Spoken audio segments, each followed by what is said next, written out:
Welcome, everyone, to the Nerd Journey Podcast, episode number 31. We're going to be joining you every week to talk IT career, news, and opinions based on our points of view. I'm your host, John White, at VJourneyman on Twitter, joined by my co-host, Nick Cordy, at NetworkNerd_. Hey, Nick, how's it going? Hey, John, I'm doing well. Just finished a large cup of coffee to get juiced up for this episode. And I just want to make sure everybody knows we are both VMware solution engineers looking to bring you the career advice we wish we'd been given earlier in our careers. We hope our career discussions will be relevant across disciplines and remain timeless. If you're enjoying our content, please drop us a positive review on Apple Podcasts or wherever you subscribe. And if you want to get in touch with us, tweet or DM at Nerd Journey. Ultimately, we're just two nerds on a journey. A journey to virtual enlightenment. So let's take a trip. Awesome, Nick. Awesome. As always, it's good to get back into the swing of podcasting. I think that this week's topic, we kind of wanted to build on what we were talking about last week. Last week, in episode 30, we talked about adapting to a new team. This time around, we wanted to take kind of like one of the things that might happen when you're moving on. Maybe you're moving within the organization. Maybe you move to a new job. A lot of times what happens is you're moving up.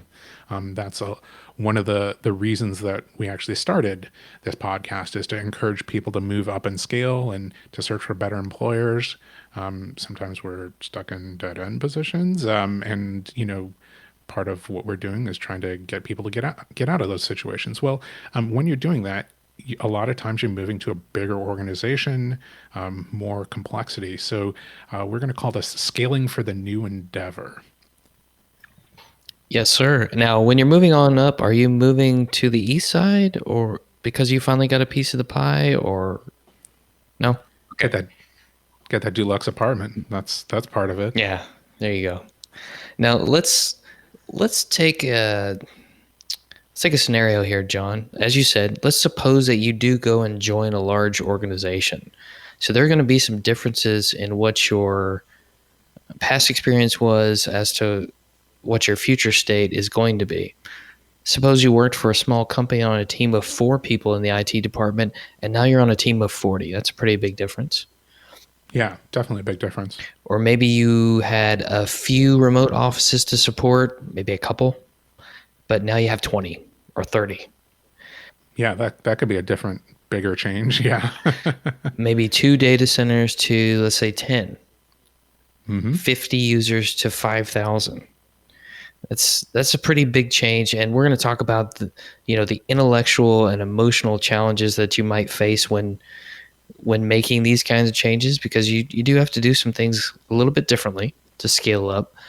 And it may be the case where you were the jack of all trades at your previous company, but you were hired at this new company for some kind of specialty. Maybe you dabbled in everything, but you really liked and excelled in virtualization or cloud, disaster recovery, something like that. And that's what you want to be your focus area. And even in that specialty, it's still pretty broad.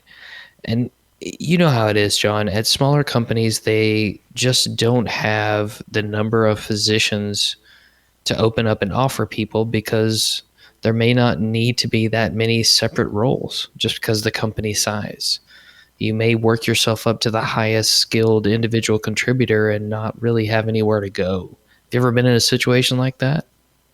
Definitely. I was definitely a jack of all trades in an SMB. So I'm very, very familiar with that situation. Let's maybe talk about structure. You mentioned the intellectual and technical challenges of joining like a larger organization.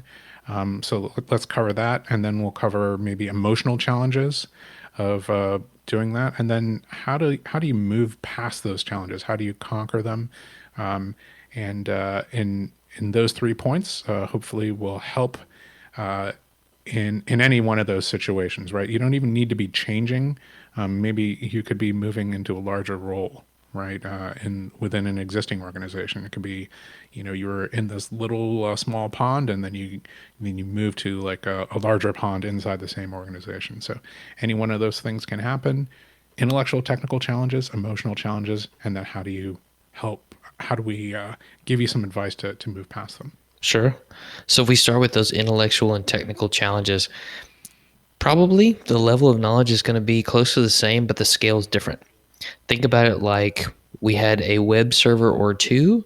Now we have a web server farm. Could be globally distributed with load balancers, and each site has to connect to a certain set of servers in a certain geographic location for the latency to be as low as possible. You have to handle disaster recovery for on a per location basis, maybe, as opposed to just the application itself. So a lot of redundancy there that you're going to have to juggle.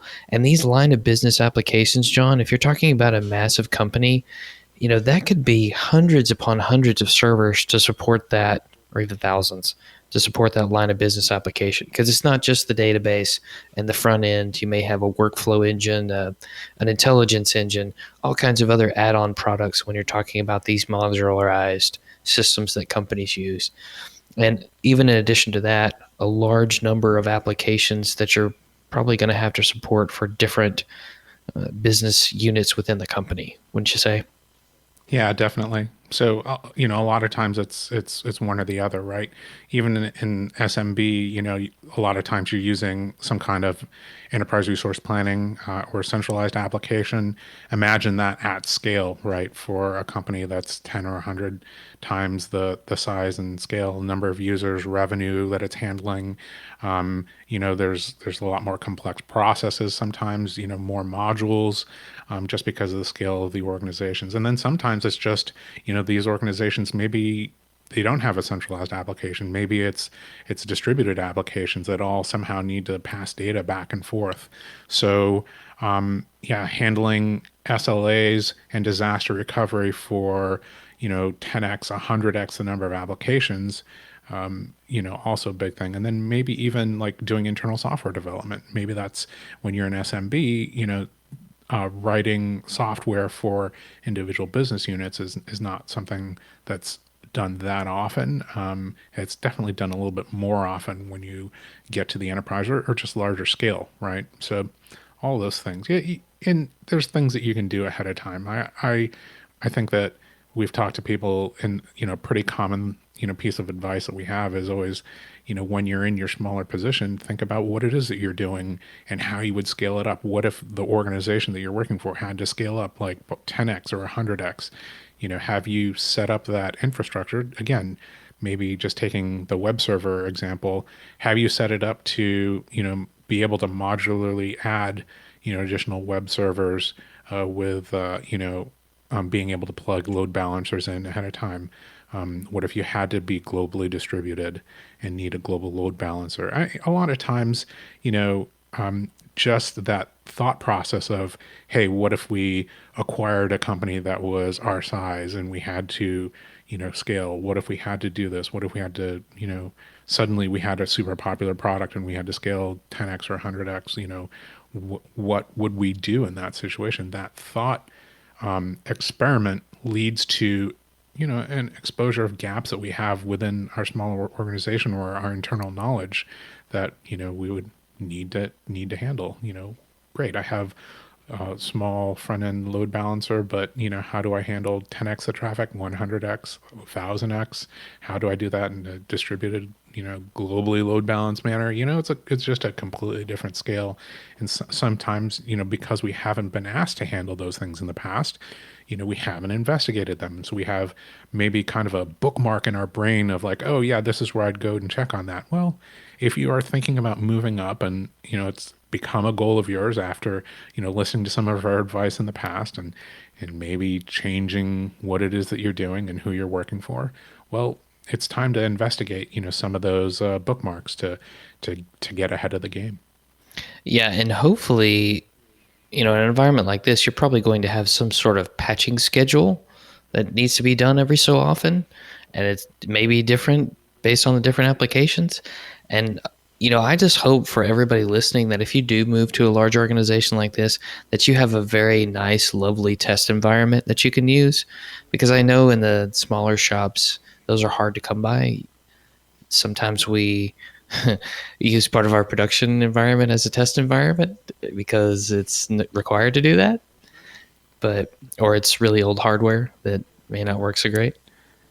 Yeah, I mean that's a fact of living in SMB, right? Is some of the formal divisions of infrastructure and formal test and formal, user acceptance testing and staging environments that are taken for granted in enterprise.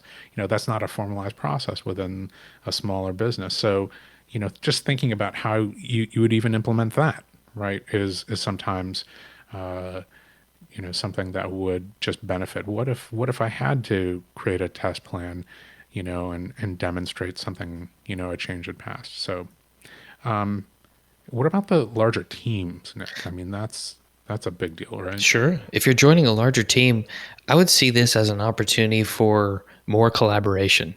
You're probably not going to be the sole owner of any one implementation and or project. There's going to be somebody else who's either helping from a intellectual development level or an implementation level, especially if things are at a massive scale. So, think of different IT organizations that have a full team for network or storage or cloud, dev, backup. That's a far cry from the team of 2 to 5 and has to be handled differently. How do those teams interact and do they work well together? Is there some overlap in skills so that we have those adjacencies and some human redundancy within the organization?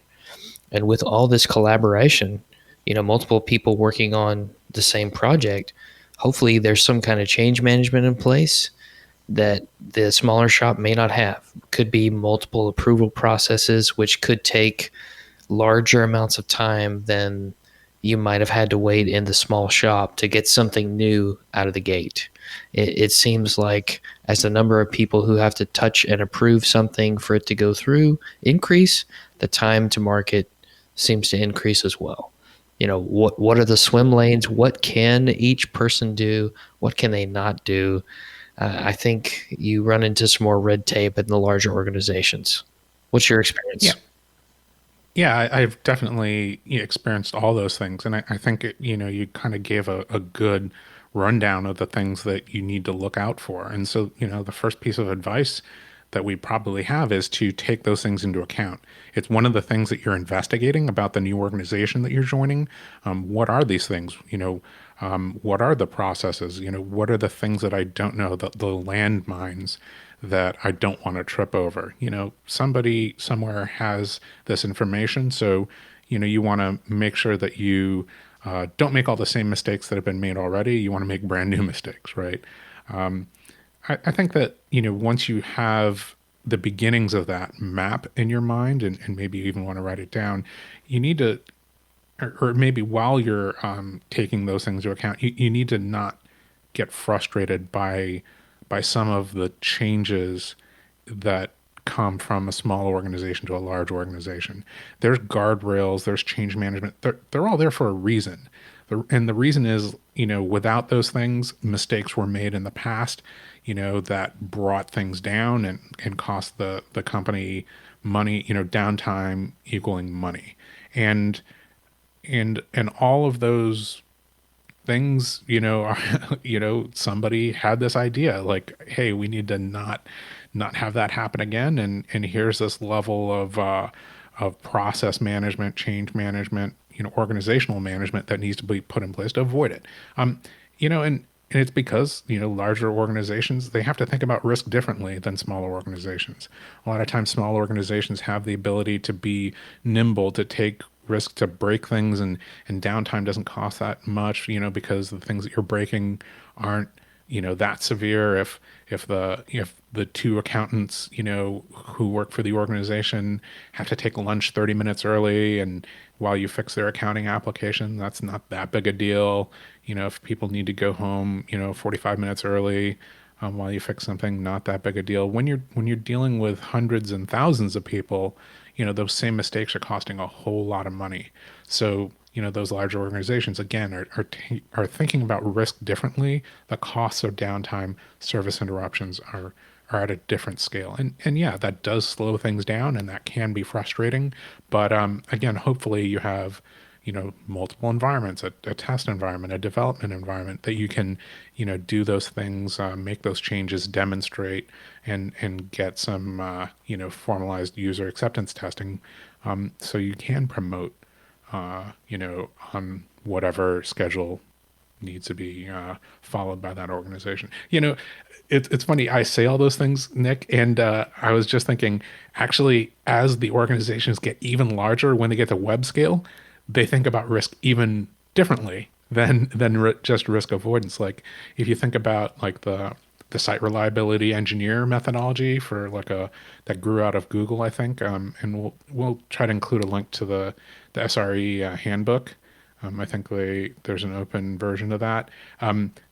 They start thinking about things about risk and service level availability like even more formally. And there's ideas that start seeping into organizations like error budgets and opportunity cost of not making changes.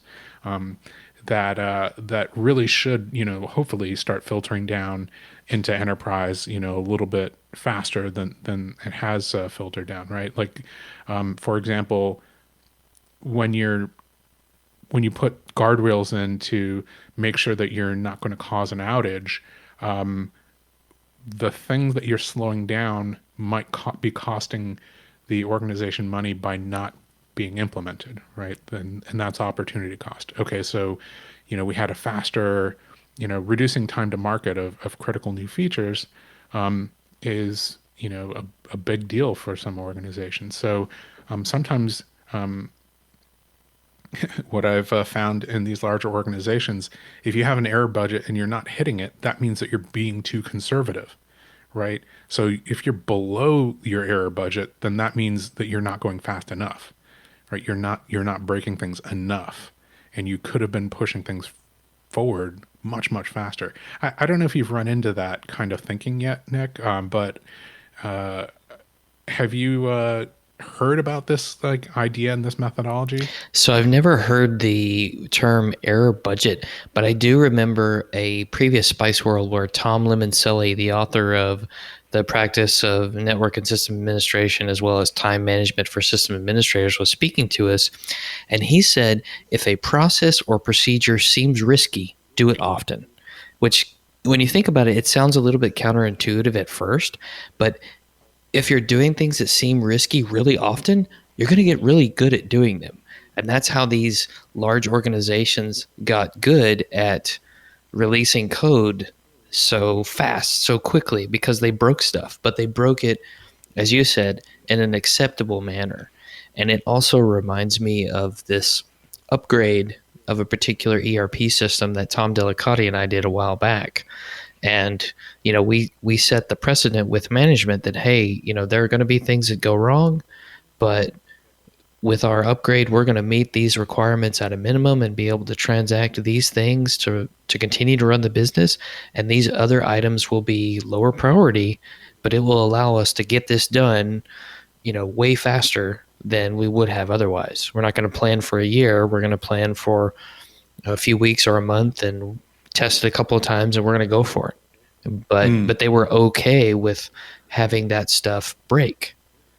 Right. But they knew that we were going to get the important things online as quickly as possible to meet their requirements, and it was fine. And Right. we got better at the upgrade process, and we were able to do it and apply our patches more frequently to get those newer features and functionality instead of waiting. Yeah, it's so interesting because again, those things are much easier to do in a small business, or even medium-sized business, much harder to do in an enterprise. And then once you step up to web scale when you have a different methodology and a different organizational structure, you realize that in order to progress it at the speed of like you know of a web scale company or software as a service company maybe that you're competing with, you have to break things you have to bring things more, or at least you have to be take more risks and accept more downtime, and that has to be negotiated with the application owner, with the service owner. And then again, if you're not actually hitting those error budgets, like then that means you're not actually being aggressive enough. And it's just a very different mindset that I've started to run into. That's I think it's well, it's clearly the next evolution. It just hasn't, I think, soaked into the enterprise as much. And I think it would be very difficult at those large scale companies to be the person who makes the call on how often we're going to be okay with breaking things and determining what the error budget is. That's a challenge that I'm sure is met with a lot of pressure on the person in the role. Sure, yeah. And I think that it also goes along with a different style of application design, right? So you need to be able to say, well, I'm going to make this change, this aggressive change, but I'm only going to make it for 1% of the users that are hitting this individual feature, right? So I think the classic example is Netflix, right? And when you're going to the search bar in Netflix and typing something in, maybe somebody made a change to the way the search feature works. Well, they don't necessarily want to roll it out to the entire user base all at once, so they unit test it for just this one small thing for 1%, and then if it goes well, 5%, and then if it goes well, 10%, et cetera, et cetera. And so you have to design your application to not be a monolith. So, this one change doesn't just bring down everything for everybody all at once. And then you have to be able to, roll out that test in, I think the methodology or the terminology is usually blue green, right? So you have your kind of standard or stable code base, and then the new code base, and you're rolling that out to a subset, an ever increasing subset. So Yeah, absolutely. I just want to jump in real quick. There is a really good podcast, a Data Knots episode 89, about what site reliability engineering is and what it means for IT operations with Rob Hirschfeld. I thought that was a pretty good one. So we'll put that in the show notes so people can give it a listen. yeah, yeah. I've definitely, oh geez, maybe it was the same episode that I listened to, but I think in the past 2 weeks I listened to a podcast with a Google SRE who had actually moved to like customer reliability engineering. So they were rolling out this practice where they were helping their customers, like the downstream customers, get into the SRE methodology. And we'll try to find that and put it in the show notes. But anyway, I think maybe I'm derailing things, and we should move on to the emotional challenges, right? There's a Absolutely. bunch of those that you can face when you move into a larger organization from a smaller one. Yeah, it's kind of funny. It's not just about being smart and knowing what to do. There are emotions that go along with it. If you are someone who came from a small team and joined a very large organization, a large team, you might get the small fish in a big pond feeling.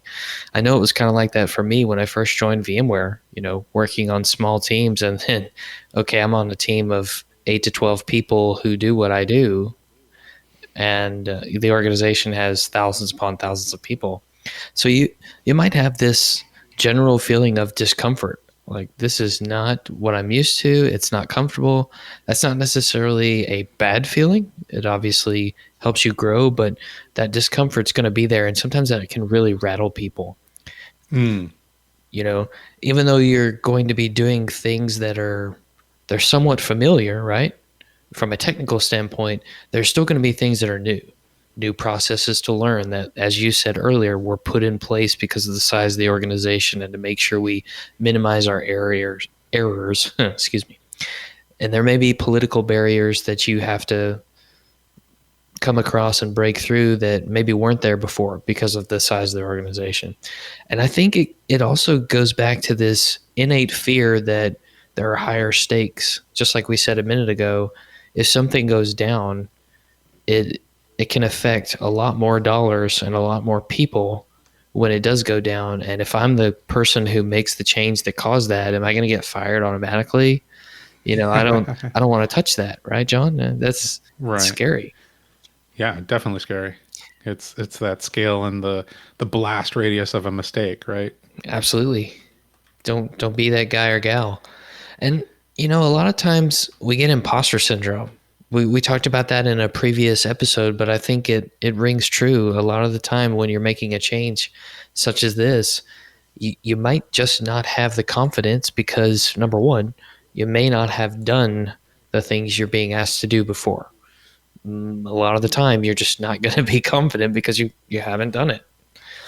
And you may be afraid that you're going to fail. But of course, we can't let fear or lack of confidence keep us from reaching our full potential. And it's something that people have to deal with, and we'll talk about some ways you can do that here in a second. But anything to add there, John, with the emotional challenges? Yeah, I think that recognizing them ahead of time, right? That it's going to happen, right? Not being so arrogant as to think like, hey, I'm going to walk into this. It's going to be a challenging situation, and I'm going to have zero emotional effects, right?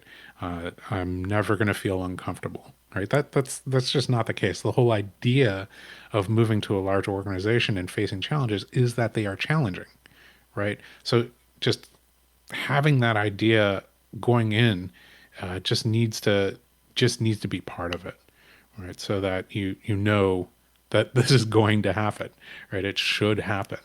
So you're telling me I have to be realistic about this, John? Come on. It's uncomfortable to think that. Yeah, It really agreed. is.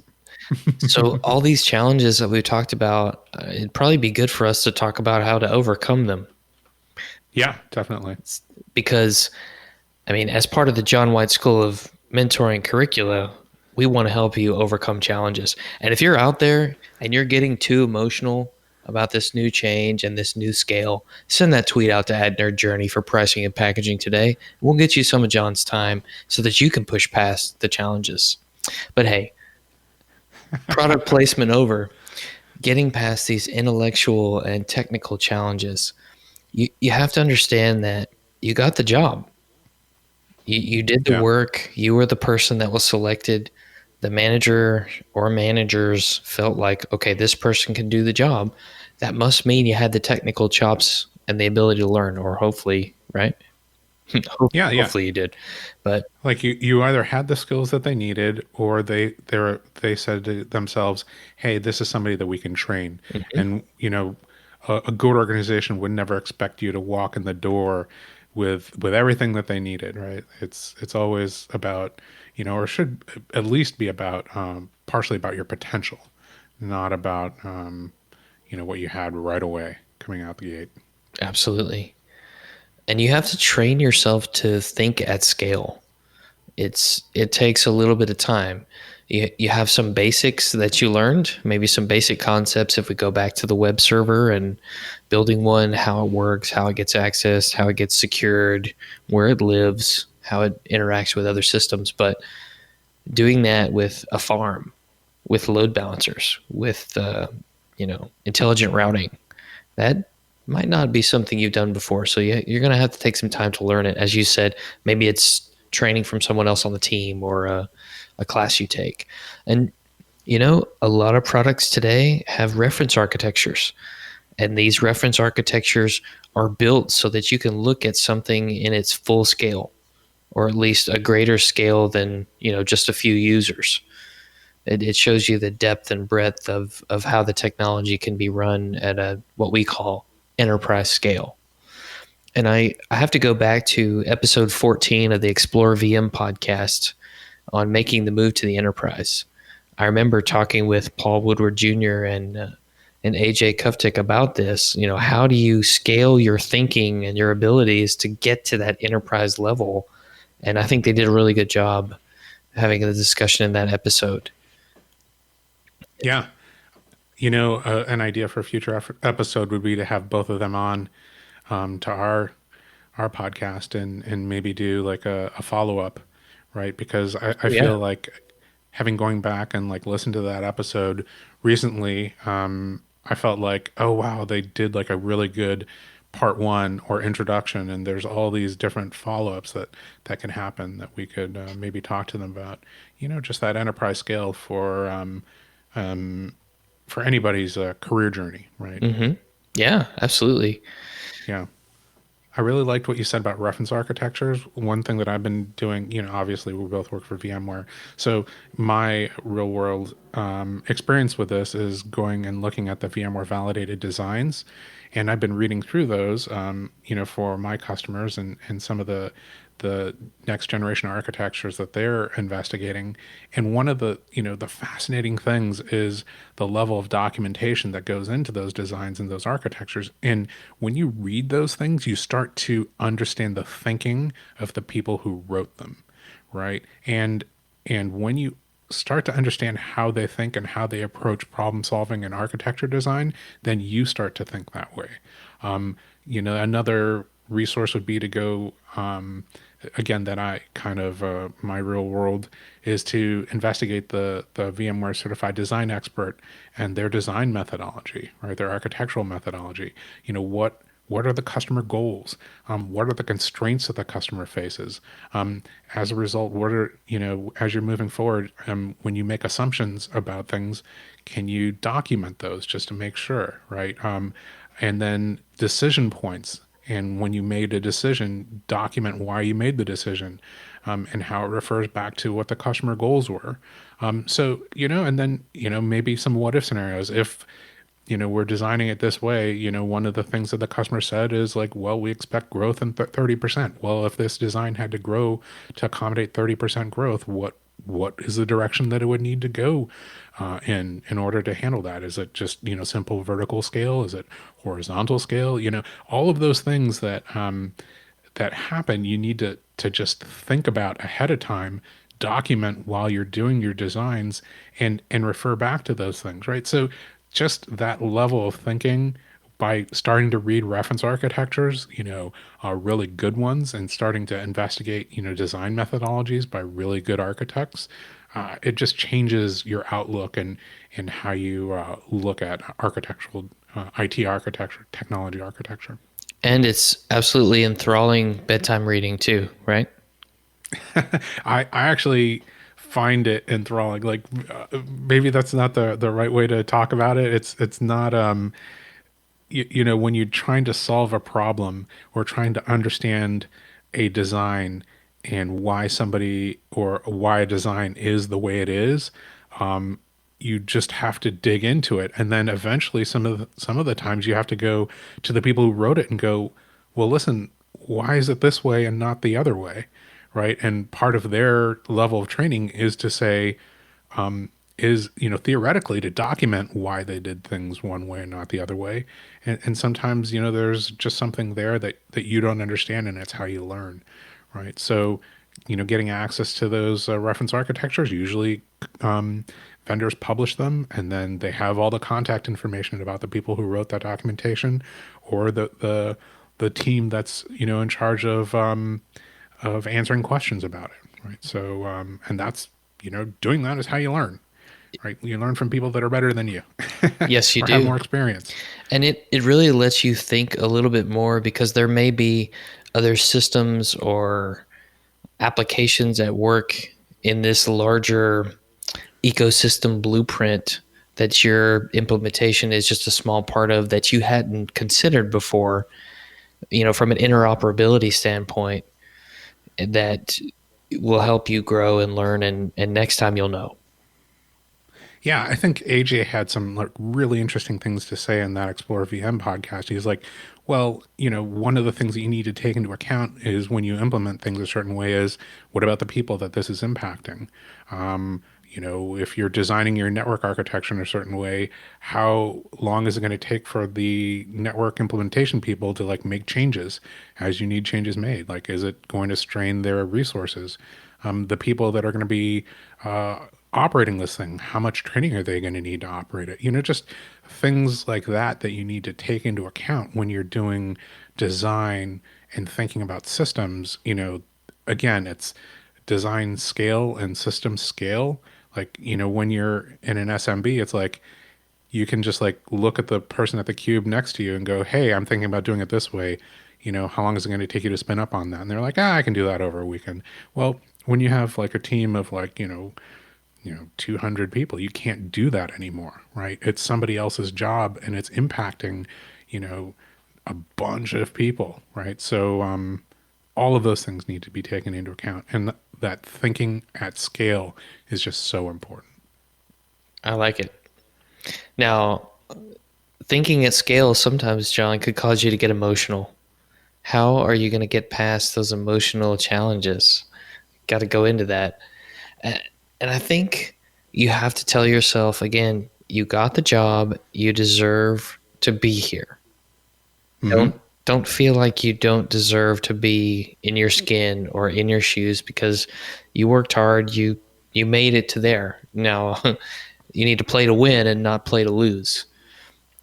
So, Right. And I think that I'm sorry to interrupt you here, but it's just so important, like in, your new job search and methodology to not misrepresent yourself, right? Not overstate how much experience you have and your expertise level, because when you never want to be hired for the wrong reasons, right? Because this is the worst case scenario about lying on your resume and lying about what it is that you can do is is you get hired for the job and then people expect you to do what you said that you could do, right? If you represent yourself as being able to learn something quickly, then what they expect is you to have an adjustment period and a spin up period, not a, hey, we just, you said you were fully able to do this and we just want you to do it within, our framework. So we expect you to learn about our framework. So sorry, again, when you're saying you got the job, you deserve to be here, that we're presuming that you didn't lie about what you're able to do and misrepresent yourself. So just an important preamble to that. yes, sir. Fantastic. And I have to say that some of the content here came from a conversation that John and I had with one another. So I'll let you guess who said what, but some of the advice here, acknowledge that you are having these feelings. They're not wrong, they're not bad, they just are. And that's something John told me. So it makes sense, very profound. And I thought people had to guess who said what. sorry. So I lost my train of thought, I guess. Well, hey, spoiler alert, it's, I knew to say that to you because somebody had to say it to me, right? We've both been in that situation of like, oh, geez, maybe I'm in over my head. Like, I feel unsure of my footing and where I'm at and the level of risk that I've been exposed to. These are just natural feelings. I don't think I said it quite that way, that they're not wrong, they're not bad, they just are. But I think that's a really good way of echoing it back. Maybe more succinct than I put it.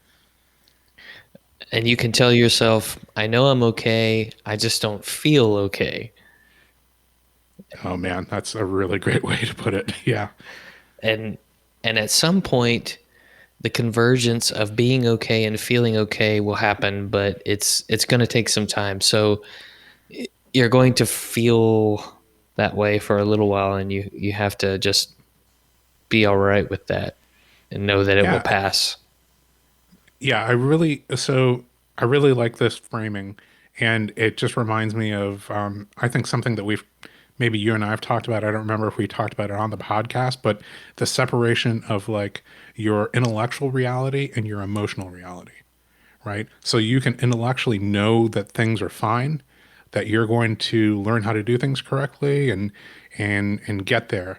But emotionally, you might be in a place where you just feel uncertain, you feel scared, you feel out of sorts, uncomfortable because you've maybe been the big fish in the small pond for a long period of time, and now you're in a bigger pond, right? So those two things are they can both exist at the same time, right? And you can know that you're okay and still feel not okay. And that convergence, just as you said, it takes time. And how much time it's going to be different based on the person. Yeah. But John, we're probably not the only two people who ever felt this way. Just like you said, somebody had to tell you so you could tell me. There are people who have gone through this type of transition. There are people who have felt this way and dealt with it. So it makes sense to try and talk to them about it. And I think part of the problem is we get embarrassed that we have this feeling because we feel like someone will think less of us because we're feeling this way or thinking this way, and that it somehow makes us less of a human or less of an employee or less valuable in general. So it's kind of difficult to go and ask somebody for help. If I had to say who you should ask, I would probably start with a trusted friend or peer. Even if it's someone who's outside of your technical purview, they could probably still give you some decent advice on this. Yeah, I think that's really good. And in fact, I would maybe say, you need to talk to somebody outside of the organization that you're in, just because sometimes, it's important, to your coworkers sometimes that you project confidence and calm that you don't necessarily feel. So, if you have a really good, deep relationship, long-term relationship with your peers, sometimes it's okay in that situation to expose, like, hey, I know that this is going to be okay. I just don't feel that way yet.